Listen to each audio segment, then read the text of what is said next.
নমস্কাৰ, মই অপূৰ্বল্লভ গোস্বামীয়ে খবৰৰ আঁৰৰ খবৰত আজি এটা স্পৰ্শকাতৰ বিষয় আলোচনা কৰিব খুজিছোঁ। অসম নাগালেণ্ডৰ সীমা সমস্যা। শেহতীয়াকৈ নাগালেণ্ডে অসম নাগালেণ্ড সীমান্তৰ বি ছেক্টৰৰ কেম্পুৰ তিনিআলিত এটা পেট্ৰল পাম্প নিৰ্মাণ কৰিছে আৰু এই পেট্ৰল পাম্প লৈ অসম চৰকাৰৰ ফালৰ পৰা বিৰোধিতা কৰা হৈছিল আৰু কিছুদিন নাগালেণ্ড চৰকাৰে কামটো স্থবিৰ ৰাখিলে যদিও ইয়াৰ পিছত পুণ্যদমে কামটো সম্পূৰ্ণ কৰিলে। এই বিষয়ে সংবাদ মাধ্যমত বাতৰি পৰিৱেশন হৈছিল। গতিকে এনেধৰণৰ এই যিটো নগা আগ্ৰাসন অঞ্চলত আজিৰ তাৰিখতো যিখিনি উন্নয়ন সেইখিনি সম্পূৰ্ণ নাগালেণ্ডে অসমৰ যি দাবীসমূহ নস্যাৎ কৰি তেওঁলোকে উন্নয়নমূলক কাম কাজ কৰি আহিছে। আৰু এই কথাটো এইকাৰণেই প্ৰসংগকৈ মই উল্লেখ কৰিব খুজিছোঁ, 1988 চনতে অসম চৰকাৰে অসম নাগালেণ্ডৰ সীমা সমস্যাক লৈ নতুন দিল্লীৰ উচ্চতম ন্যায়ালয়ত এক গোচৰ তৰিছিল অসম চৰকাৰে। সেই গোচৰ বিগত 36 বছৰ ধৰি উচ্চতম ন্যায়ালয়ত বিচাৰাধীন হৈ আছে আৰু সেই বিচাৰাধীন থকা অৱস্থাতো নাগালেণ্ডৰ যি আগ্ৰাসন সেইটো অব্যাহত আছে। এই ক্ষেত্ৰত অসম চৰকাৰে যেনেধৰণে ব্যৱস্থা গ্ৰহণ কৰিব লাগিছিল তেনেকুৱা লোৱা নাই। কাৰণ আজি কিছুদিনৰ আগত বি ছেক্টৰত অসমৰ ভূখণ্ডত এটা চিকিৎসা সেৱা কেন্দ্ৰ স্থাপন কৰিছিল অসম চৰকাৰে। সেইটো নাগালেণ্ড চৰকাৰৰ দণ্ডাধিকাৰী তৎকালীনভাৱে বন্ধ কৰি দিছিল। আজিৰ তাৰিখত অসম চৰকাৰে সেই চিকিৎসালয় কেন্দ্ৰটো মুকলি কৰিব পৰা নাই। গতিকে অসম নাগালেণ্ড সীমান্তত এনেকুৱা ধৰণৰ ঘটনা ঘটি আছে।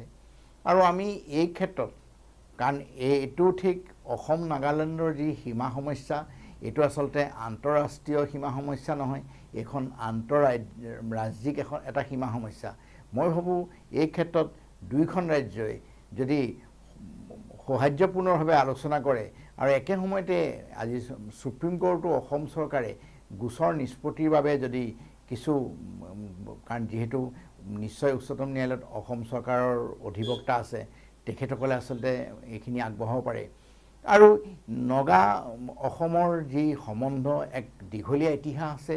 যদি আমি আহোম যুগৰ পৰা চাওঁ, কাৰণ আহোম যুগত নগাসকলৰ লগত অসমৰ এক সুসম্পৰ্ক, কাৰণ সেই সম্পৰ্কত আহোম ৰজা গদাধৰ সিংহই যেতিয়া লুৰাৰজাৰ ভয়ত পলাই আছিল তেতিয়া গদাধৰ সিংহই ঔচেৰেঙীয়া বুলি কয় নখফু বস্তি, সেই নখফু বস্তিতে পলাই আছিল। তাত আমি সেই নখফু বস্তিত গৈ গদাপানী সেই য'ত আছিল সেই অঞ্চলবোৰ পৰিদৰ্শন কৰিছিল আৰু নগাসকলেও এক সন্মানজনকভাৱে আহোম নৃপতি গদাধৰ সিংহৰ আৰু ডালিমীৰ নামত সুন্দৰ এটা সৌধ নিৰ্মাণ কৰিছে তাত।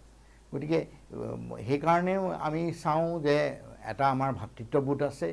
আৰু ইংৰাজৰ ৰাজত্ব কালতেই 1925 চনত অবিভক্ত শিৱসাগৰৰ জিলাৰ এটা অংশতেই নাগালেণ্ড জিলা হিচাপে ঘোষণা হৈছিল। আৰু সেই 1925 চনৰ পিছত এই নগা জিলা স্বাধীনতাৰ পিছতো নগা পাহাৰ জিলা হিচাপে আছিল। 1963 চনত নাগালেণ্ডে ৰাজ্যিক মৰ্যাদা পালে, নাগালেণ্ড ৰাজ্য হিচাপে ঘোষণা হ'ল। আৰু ৰাজ্য হিচাপে ঘোষণা হোৱাৰ পিছত অসম চৰকাৰে যিহেতু এখন প্ৰতিৱেশী ৰাজ্য হিচাপে ঘোষণা কৰিছে, অসম নগাভূমিৰ যি সীমা, বিশেষকৈ 1925 চনৰ যি সীমা, সেই সীমাকে নিৰ্ধাৰণ কৰি সীমা ব্যৱস্থাটো আচলতে কটকটীয়া কৰিব লাগিছিল। কিন্তু দুৰ্ভাগ্যবশতভাৱে অসম চৰকাৰৰ অনীহাৰ বাবেই আজি ইয়াৰ পৰৱৰ্তী পৰ্যায়ত নাগালেণ্ডৰ লগত এই সীমা সমস্যা এক ভয়ংকৰ ৰূপ ল'লে। আৰু ইয়াৰ পৰিণতিতেই 1968 চনত অসমৰ মুখ্যমন্ত্ৰী বিমলা প্ৰসাদ চলিহাই গোলাঘাটৰ লগত থকা ডিমাপুৰখন নাগালেণ্ডক তুলি দিছিল আৰু তেতিয়াৰ পৰাই ডিমাপুৰ নগা ৰাজ্যৰ অন্তৰ্ভুক্ত হৈছিল। আৰু ইয়াৰ পিছতো দেখা যায় চেকা চুবুৰীয়াকৈ এই সীমা সমস্যাই মাজে সময়ে সাংঘাতিক ধৰণৰ ৰূপ লয়, এক সংঘাতৰ সৃষ্টি হয়। তথাপিও কেন্দ্ৰীয় চৰকাৰে এই সীমা সমস্যা সমাধানৰ বাবে সুন্দৰম কমিটি গঠন কৰি দিছিল। সুন্দৰম কমিটিয়েও এই সীমা সমস্যাক লৈ পূৰ্বৰ যি সেই নগাপাহাৰ জিলা 1925 চনৰ সেই নগাপাহাৰ জিলাকে সীমা হিচাপে লৈ সুন্দৰম কমিটিয়ে এক ৰিপৰ্ট দাখিল কৰিছিল, কিন্তু নাগালেণ্ডে সেই ৰিপৰ্ট মানি লোৱা নাছিল।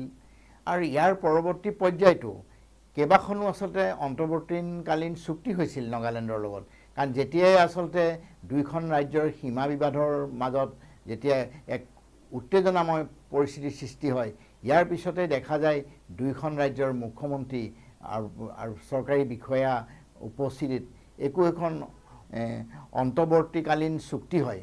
আৰু এই অন্তৰ্বৰ্তীকালীন চুক্তিক নগাই সম্পূৰ্ণ উপেক্ষা কৰি আকৌ সেই আগৰ অৱস্থালৈ যায়, যাৰ কাৰণে আচলতে সীমা সমস্যাটো ক্ৰমাৎ জটিল ৰূপ ল'লে।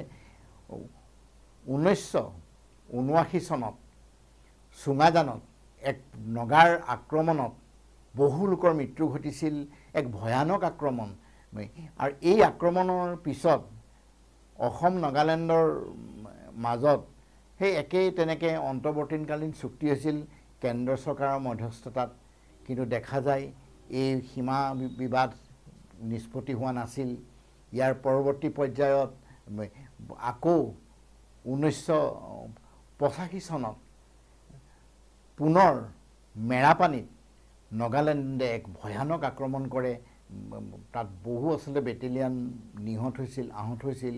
এনেকুৱা হৈছিল বহু লোক আহি গোলাঘাটৰ চৰকাৰী বিদ্যালয়ত আহি আশ্ৰয় ল'ব লগা হৈছিল। এক ভয়াৱহ পৰিস্থিতি মেৰাপানীৰ 85 চনৰ যি নগাৰ আক্ৰমণ। আৰু কেন্দ্ৰীয় চৰকাৰেও সীমান্তত নিৰপেক্ষ বাহিনী নিয়োগ কৰিছিল, নিউট্ৰেল ফ'ৰ্চ CRPF নিয়োগ কৰা হৈছিল।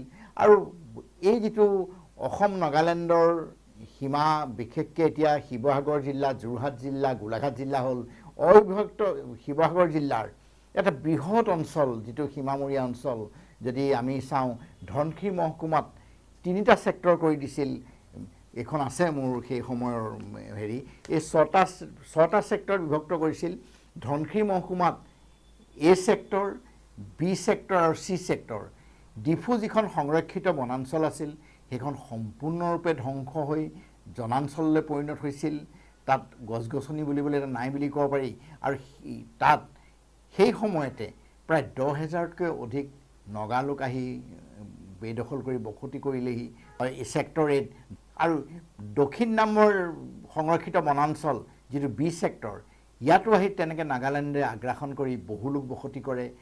দক্ষিণ নামৰ আৰু ৰেংমা সংৰক্ষিত বনাঞ্চল মিলি ছেক্টৰ C হিচাপে ইয়াতো নগাৰ আগ্ৰাসন থাকিল। ইয়াৰ পিছত আহিল দৈয়াং সংৰক্ষিত বনাঞ্চল মেৰাপানী অঞ্চলত। এই মেৰাপানী অঞ্চলত কিন্তু সেই সময়ৰ আচলতে এক দূৰদৰ্শী ব্যক্তি বুলি ক'ব লাগিব, সোণেশ্বৰ বৰাৰ, তেওঁৰ আচলতে দৃঢ়তাৰ বাবেই নামনি অসমৰ বহু লোক, যিহেতু নগা আগ্ৰাসন অব্যাহত আছিল, বহু লোক আচলতে সেই সময়ত বহোৱা হৈছিল, যাৰ কাৰণে আজি যদি ছেক্টৰ D মানে মেৰাপানী অঞ্চল বুলি ক'লে সেই অঞ্চলত নগাৰ প্ৰায় 10% বেদখল হ'ল, বাকী 90% এতিয়া অসমৰ দখলত আছে। মাত্ৰ মেৰাপানী অঞ্চলটোৱেই মানে নগা আগ্ৰাসনৰ পৰা কিছু ৰোধ হ'ল।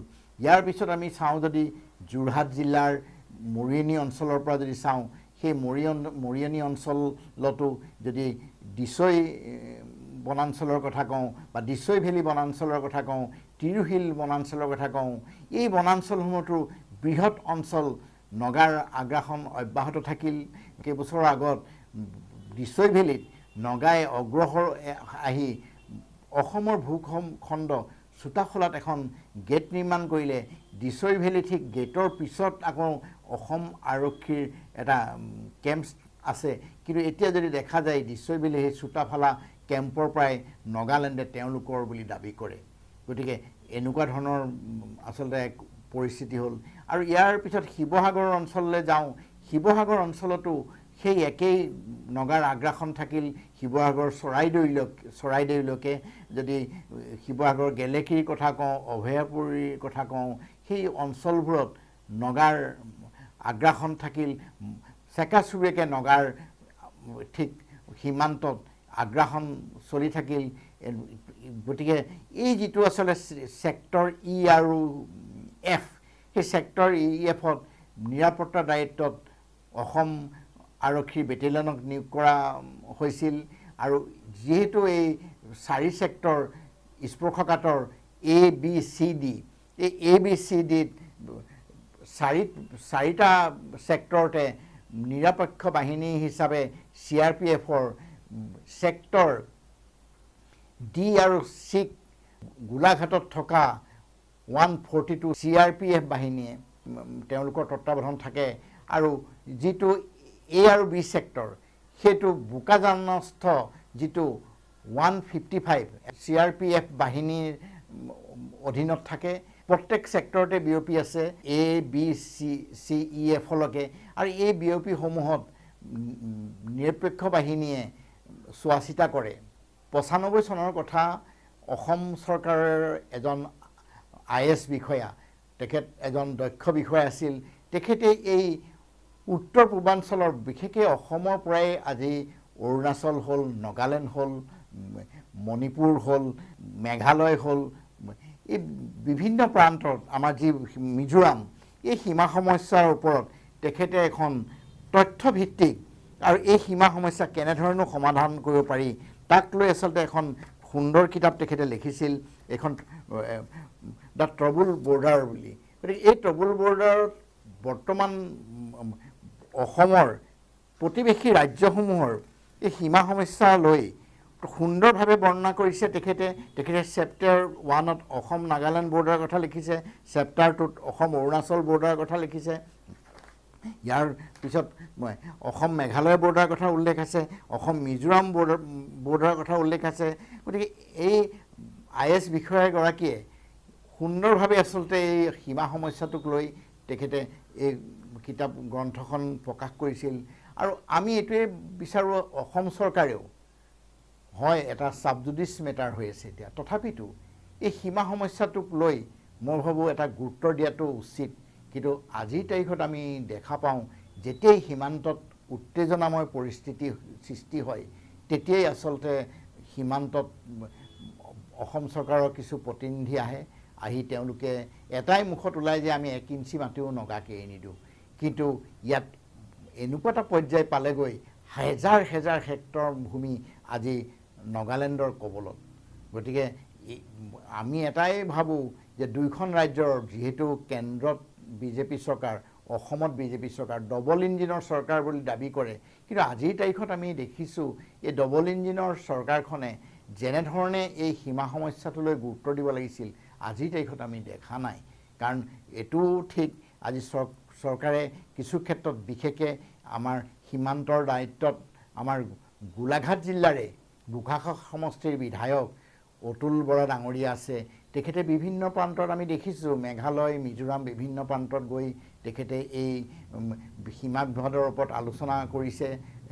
অসম নাগালেণ্ডৰ এক উত্তেজনা পৰিস্থিতিত 2017 চনত কাৰণ নগাই বৃহৎ দুটা পকী গৃহ বনাইছিল 2017 চনৰ নৱেম্বৰত তেতিয়াও আচলতে অতুল বৰা ডাঙৰীয়াই এই সীমান্তত বি ছেক্টৰত উপস্থিত হৈ সেই গৃহকেইটা তেওঁ নিজেই আচলতে প্ৰত্যক্ষ কৰি বি ছেক্টৰ দায়িত্বত থকা 155 CRPFক এই গৃহ ভাঙিবলৈ নিৰ্দেশ দিছিল যদিও কিন্তু আজিৰ তাৰিখত সেই গৃহ ভঙা নহ'ল তেনেকেই থাকিল আৰু এনেধৰণে আচলতে এই যদি চোৱা যায় অসম নাগালেণ্ডৰ সীমা সমস্যাটো এক জটিল ৰূপ লৈ আছে আৰু ইয়াৰ পৰ্যায়ক্ৰমে মই প্ৰসংগক্ৰমে উল্লেখ কৰিব পাৰিছোঁ এইটোও নহয় যে অসম নাগালেণ্ড এখন প্ৰতিবেশী ৰাজ্য আৰু নগাৰ লগত এটা অসমৰ সুসম্বন্ধ আছে আহোম ৰজাৰ দিনতো কাৰণ আহোম ৰজাৰ দিনত বিশেষকৈ অসমত নিমখ পোৱা নাছিল সেই সময়ত নগা পাহাৰৰ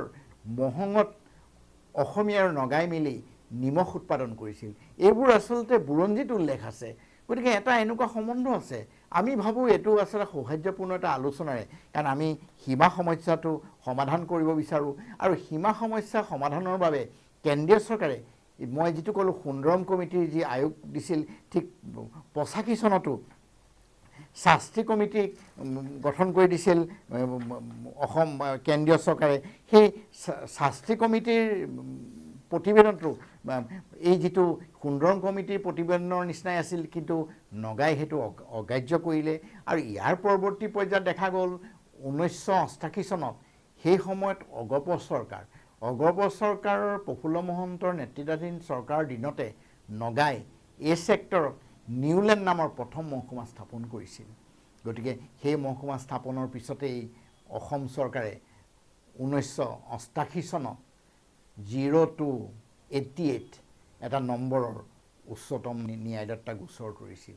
আৰু ইয়াৰ পৰৱৰ্তী পৰ্যায়ত উচ্চতম ন্যায়ালয়ত গোচৰ চলি থকা অৱস্থাটো 1991 চনত নগালেণ্ডে কহবতু নামৰ দ্বিতীয়টো মহকুমা এই ছেক্টৰতে স্থাপন কৰে। নগালেণ্ড চৰকাৰে দুটাকৈ মহকুমা স্থাপন কৰি প্ৰশাসনিক কাৰ্য তেওঁলোকে চলাই আছে, অথচ উচ্চতম ন্যায়ালয়ত এটা গোচৰো চলি আছে তাৰমানে। আৰু আমি সীমান্ত কেইবাবাৰো পৰিভ্ৰমণ কৰিছোঁ। নগাৰ যি বৃহৎ আচলতে পকী তেওঁলোকে ঘৰ নিৰ্মাণ কৰিছে, এনেকুৱা ধৰণৰ উন্নয়ন চলি আছে। আৰু একে সময়তে আজি অসমৰ ফালে এনেকুৱা এটা অৱস্থা, তেনেকুৱা ডেভেলপমেণ্ট নাই। যিসকল জনসাধাৰণ তাত আছে তেওঁলোক দ্বিতীয় শ্ৰেণীৰ নাগৰিক হিচাপে আছে বুলি ক'লেও ভুল নহয়। আৰু ইয়াৰ পিছতো এই যি অসম যি নগালেণ্ডৰ সমস্যা, যেনেকৈ আজি কহবতু আৰু নিউলেণ্ড মহকুমা স্থাপন কৰিলে, সেই সময়ত এইটো 2005 চনৰ কথা, এই বিবদমান এলেকাৰ 20 ছেক্টৰৰ বৃহতো বস্তিত নগালেণ্ডে এটা আৰ্মছ পুলিচৰ এটা ডাঙৰ আচলতে শিবিৰ স্থাপন কৰিলে, এই কোম্পানীৰ শিবিৰ। আৰু এজন সংবাদকৰ্মী হিচাপে আমি সেই সময়ত সেই স্থানত গৈ উপস্থিত হৈ ফটোসহ আমি সংবাদ মাধ্যমত আমি প্ৰকাশ কৰিছিলোঁ। ইয়াৰ পিছতে সেই সময়ৰ DIGৰ দায়িত্বত থকা ভাস্কৰজ্যোতি মহন্তই নিজেই আচলতে প্ৰত্যক্ষ কৰিছিলে। আৰু তেতিয়াও আচলতে নিৰপেক্ষ বাহিনীক সেই নগা শিবিৰ ভাঙিবলৈ নিৰ্দেশ দিয়া হৈছিল অসম চৰকাৰে। কিন্তু আজিৰ তাৰিখত সেই বৃহৎ বস্তিত থকা নগা আৰ্ম পুলিচৰ যি কেম্প, সেই কেম্প ভঙা নহ'ল, তেওঁলোকে তেনেধৰণে আচলতে চলাই থাকিল। সেই কেম্প আজিৰ তাৰিখতো আছে বৃহৎ বস্তিত। আৰু এনেকুৱা ধৰণৰ বহু উদাহৰণ আছে। অন্তৰ্বৰ্তীকালীন চুক্তি, সেই চুক্তিৰ কিছুমান এনেকুৱা আছিলে ষ্টেণ্ডাৰ্ড অপাৰেশ্যন প্ৰচিডিঅ'ৰ, যিটো SOP বুলি কয়। এইটো এই 2005 চনৰ 4 মে'ত অসম চৰকাৰৰ সীমান্তৰ দায়িত্বত থকা অতিৰিক্ত আৰক্ষী সঞ্চালক প্ৰধানে এখন পত্ৰযোগে, আৰু এই যিখন SOP, সেই SOP মতে নিৰপেক্ষ বাহিনী যদিও সীমান্তত আছে, কিন্তু এই যিটো সীমান্ত শাখাৰ যিগৰাকী DIG, তেখেতৰ আচলতে নেতৃত্বত নিৰপেক্ষ বাহিনী পৰিচালনা কৰিব লাগে। আৰু গোলাঘাট জিলাত 4টা ছেক্টৰ, সেই 4টা ছেক্টৰৰ গোলাঘাটৰ জিলাৰ সেই সময়ত উপায়ুক্ত, এটা আয়ুক্ত হ'ল আৰক্ষী অধীক্ষক, তেওঁলোকৰ এটা তত্ত্বাৱধান থাকিব। নিৰপেক্ষ বাহিনীয়ে তেনেধৰণে আচলতে কোনো ধৰণৰ ময়মাতালি বা নগাৰ পক্ষলৈ কোনো ধৰণৰ কাম কৰিব নোৱাৰে। গতিকে এই ক্ষেত্ৰত কিন্তু দেখা যায় যদিও এই SOPখন আছে, কিন্তু কাৰ্যত সেই SOP ফলপ্ৰসূ হোৱা নাই। এতিয়াও আচলতে নগালেণ্ডে এই আগ্ৰাসন অব্যাহত ৰাখিছে। আৰু 2005 চনত আমিও আচলতে সেই সময়ত পৰিভ্ৰমণ কৰিছিলোঁ। 2005 চনৰ এইটো 30 মাৰ্চৰ কথা। সেই সময়ত অসমৰ ৰাজ্যপাল অজয় সিঙে তেওঁ নিজেই আচলতে সজমিন তদন্তৰ বাবে আহিছিল। আৰু তেওঁ সীমান্তৰ এই ছেক্টৰত উপস্থিত হৈছিল।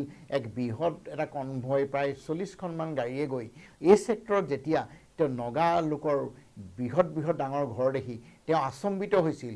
সেই সময়ৰ গোলাঘাট জিলাৰ উপায়ুক্ত ডক্টৰ JB এক্কাক তেওঁ প্ৰশ্ন কৰিছিল যে নাগালেণ্ডে যদি এটা উচ্চতম ন্যায়ালয়ত গোচৰ চলি আছিল, কেনেধৰণে আচলতে এনেকৈ আগ্ৰাসন কৰিলে, এই বৃহৎ ঘৰ কেনেকৈ নিৰ্মাণ কৰিলে। গতিকে তেওঁ আচলতে এই প্ৰশ্ন কৰিছিল সেই সময়ৰ উপায়ুক্তক। আৰু তেখেতে তেতিয়া সেই সময়ত যেতিয়া জানিব পাৰি, তেখেতে প্ৰকাশ কৰিছিল যে সীমান্তৰ এই অঞ্চলত প্ৰায় 40,000 সন্দেহযুক্ত লোকো আচলতে থিতাপি ল'লেহি।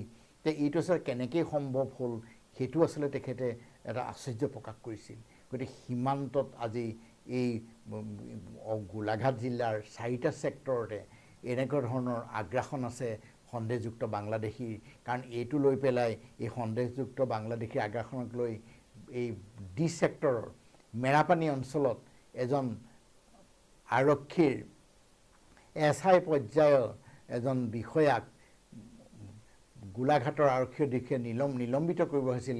তেওঁ ভুৱাকে আচলতে ভাৰতীয় নাগৰিকৰ প্ৰমাণপত্ৰ দিছিল।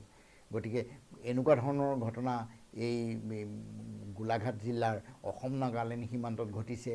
আৰু এই যিটো সন্দেহযুক্ত বাংলাদেশীৰ কথা কওঁ, ইয়াত বহু চিনাক্ত হৈ বাংলাদেশ বৰ্ডাৰত থৈ আহিছে, কিন্তু তেওঁলোকে পুনৰ ঘূৰি আহে।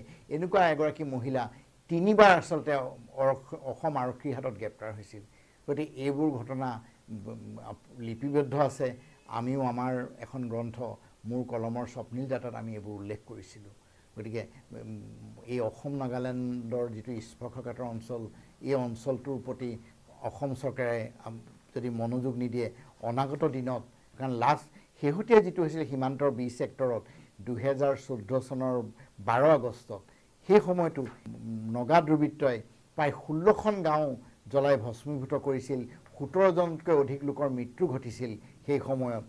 কিন্তু দেখা যায় সেই সময়ত যিটো নিৰপেক্ষৰ ভূমিকাত থকা 155 নম্বৰ CRPF বাহিনী, সেই বাহিনী সন্মুখতে আচলতে নগাই তেনেধৰণে ঘৰ জ্বলাই দিছিল। আৰু সেই সময়ত আমি অসম চৰকাৰক আমি সংবাদকৰ্মী হিচাপে আমি এটা বাতৰি পৰিৱেশন কৰিছিল যে সীমান্তৰ নিৰাপত্তাত নিয়োজিত হৈ থকা নিৰপেক্ষ বাহিনীৰ যিটো শিবিৰ মুখ্য কাৰ্যালয় সেইটো বোকাজানত অৱস্থিত। কিন্তু সঁচাকৈ যদি সীমান্ত তদাৰক কৰিবলৈ হয়, এই নিৰপেক্ষ শিবিৰৰ মুখ্য কাৰ্যালয়টো থাকিব লাগে উৰিয়ামঘাটত, নহ'লে সৰুপথাৰত। কিন্তু সেই সময়ত আচলতে আমাক অতিৰিক্ত আৰক্ষী সঞ্চালক প্ৰধানে আমাক আশ্বস্তও কৰিছিল যে আমি জিলা উপায়ুক্তৰ লগত আৰু মহকুমাধিপতিৰ লগত আলোচনা কৰি এই শিবিৰ তৎকালীনভাৱে সৰুপথাৰ বা উৰিয়ামঘাটলৈ স্থানান্তৰ কৰা হ'ব। কিন্তু আজি পৰ্যন্ত এই যিটো A আৰু B ছেক্টৰৰ দায়িত্বত থকা 155 নিৰপেক্ষ বাহিনীৰ CRPFৰ শিবিৰটো এতিয়াও আচলতে সেই বোকাজানতেই আছে মুখ্য কাৰ্যালয়টো। আৰু তেনেকুৱা ধৰণৰ বহু ঘটনা ঘটি গৈছে অসম নাগালেণ্ড সীমান্তত। এখন দীঘলীয়া তালিকা, আমি আচলতে এখন কৈ শেষ কৰিব নোৱাৰোঁ। তথাপিও উচ্চতম ন্যায়ালয়ে এই গোচৰৰ পিছত, এইটো 88 চনৰ পৰা এই গোচৰ আৰম্ভ হৈছিল। 2011 চনত উচ্চতম ন্যায়ালয়ে সমিতি গঠন কৰিছিল, সীমাভেদ নিষ্পত্তি গঠন কৰিছিল, ন্যায়িক আয়োগ গঠন কৰি দিছিল। সেই ন্যায়িক আয়োগ গঠনত সেই সময়ত চেন্নাই উচ্চ ন্যায়ালয়ৰ জ্যেষ্ঠ অধিবক্তা শ্ৰী ৰাজু পাঞ্চু আৰু গুজৰাটৰ উচ্চ ন্যায়ালয়ৰ অধিবক্তা নিৰঞ্জন ভিয়ে, এই দুজনীয়া যি আয়োগ, সেই আয়োগে তেওঁলোকে এই ছেক্টৰ আহি প্ৰত্যক্ষ কৰিছিল হোমলেণ্ডৰ বিভিন্ন প্ৰান্তত আহি। কিন্তু তেওঁলোকক নগা লোকসকলে তেওঁলোকৰ পোছাকত আদৰি সেই অঞ্চলবোৰ দেখুৱাইছিল পৰম্পৰা পোছাকত। তাৰ আগতো 2006 চনৰ 25 ছেপ্টেম্বৰত অৱসৰপ্ৰাপ্ত ন্যায়াধীশ SL ভৈৰৱ আৰু কেন্দ্ৰীয় চৰকাৰৰ সচিব SP গোৱেল আৰু কেন্দ্ৰীয় চৰকাৰৰ অৱসৰপ্ৰাপ্ত মুখ্য বনসংৰক্ষক কমল নাইডুৰ এক 3জনীয়া আয়োগে 2006 চনৰ গুৱাহাটীত বাহাৰ পাতি এই অসম নাগালেণ্ড সীমা সমস্যাৰ তেওঁলোকে বুজ লৈছিল উচ্চতম ন্যায়ালয়ৰ নিৰ্দেশ মতে, আৰু তেওঁলোকে পিছত প্ৰতিবেদন দিছিল। কিন্তু সেই প্ৰতিবেদনৰ কি ফলাফল আমি আচলতে জানিব নোৱাৰোঁ, যিটো ন্যায়ালয়ৰ বিচাৰাধীন। আৰু উচ্চতম ন্যায়ালয়েও সীমাভেদ নিষ্পত্তিৰ বাবে ন্যায়িক আয়োগ গঠন কৰিছিল যদিও, কিন্তু তথাপিও আজি 36 বছৰে উচ্চতম ন্যায়ালয়ে কোনো ধৰণৰ ৰায়দান দিয়া নাই। আৰু আমাৰ মনত আছে 2020 চনৰ 11 নৱেম্বৰত সেই সময়ৰ গোলাঘাট জিলাৰ উপায়ুক্ত আছিল বিভাস মোদী ডাঙৰীয়া। মোদী ডাঙৰীয়াই আমাকো এদিন তেখেতৰ কক্ষত আমন্ত্ৰণ কৰিছিল আৰু কৈছিল যে আমাৰ এই সীমা বিবাদৰ বাবে আমি এখন বৰ্ডাৰ আলোচনাৰ বাবে এখন সমিতি গঠন কৰিব খুজিছোঁ। আমাকো সেই সমিতিত ৰাখিছিল। বিশ্ববিদ্যালয়ৰ বুৰঞ্জী বিভাগৰ অধ্যাপক আছিল ডক্টৰ চন্দন শৰ্মা ডাঙৰীয়া, ধনশিৰি মহকুমাৰ মহকুমাধিপতি, সীমান্ত দণ্ডাধীশ আৰু শিৱসাগৰ যোৰহাটৰো তেনেকৈ লৈ পেলাই এখন আলোচনাৰ এটা প্ৰক্ৰিয়া আছিল গোলাঘাটৰ আৱৰ্ত ভৱনত। আমিও সেই সময়ত আমি অসম নাগালেণ্ড সীমা সমস্যাৰ যিখিনি আজি নগা ৰাজ্য গঠন হোৱাৰ পাছৰ পৰা যি আচলতে পৰিৱেশ ইয়াত সৃষ্টি হৈছে তাক আচলতে আমি আলোকপাত কৰিছিলোঁ। কিন্তু ইয়াৰ পৰৱৰ্তী পৰ্যায়ত এই যি সীমা সমস্যাৰ আলোচনা গোলাঘাটত তেনেকৈ বিশেষ একো হোৱা নাছিল। কিন্তু আমি চৰকাৰক আচলতে এইটোৱে আহ্বান জনাওঁ যে এই যিটো সীমান্তত মাজে মাজে এক ৰক্তাক্ত পৰিৱেশ হয়, এই ৰক্তাক্ত পৰিৱেশ উৰ পেলাবলৈ হ'লে আমি ভাবোঁ দুইখন ৰাজ্যৰ মুখ্যমন্ত্ৰীয়ে যদি এটা পদক্ষেপ লয়, কাৰণ যিহেতু কেন্দ্ৰত ডবল ইঞ্জিন চৰকাৰ, সেই চৰকাৰে আচলতে কৰোঁ বুলিলে বহু কৰিব পাৰে। কাৰণ মই বাৰে বাৰে কৈছোঁ এইটো আন্তঃৰাষ্ট্ৰীয় সমস্যা নহয়, এইটো ভাৰত পাকিস্তানৰ সীমা সমস্যা নহয়, এইটো এখন প্ৰতিবেশী ৰাজ্যৰ সমস্যা। গতিকে আমি সদিচ্ছাৰে যদি আমি আগবাঢ়োঁ নিশ্চয় আচলতে ফলাফল ওলাব। কাৰণ ন্যায়ালয়ৰ গোচৰৰ নিষ্পত্তিৰ বাবেও চৰকাৰে প্ৰচেষ্টা ল'ব লাগিব। আমি এগৰাকী সংবাদকৰ্মী হিচাপে আমি যিহেতু এই স্পৰ্শকাতৰ অঞ্চলটো বহুবাৰ আমি পৰিদৰ্শন কৰিছোঁ আৰু শেহতীয়া যিটো পৰিস্থিতি নগাৰ আগ্ৰাসন তাক আচলতে খবৰৰ আঁৰৰ খবৰত আমি ইমানকে আচলতে আজি অৱগত কৰিলোঁ। পুনৰ এটা নতুন বিষয়লৈ আমি আহিম। মই অপূৰ্ব বল্লভ গোস্বামী, মই ইমানতে সামৰণি মাৰিছোঁ। নমস্কাৰ।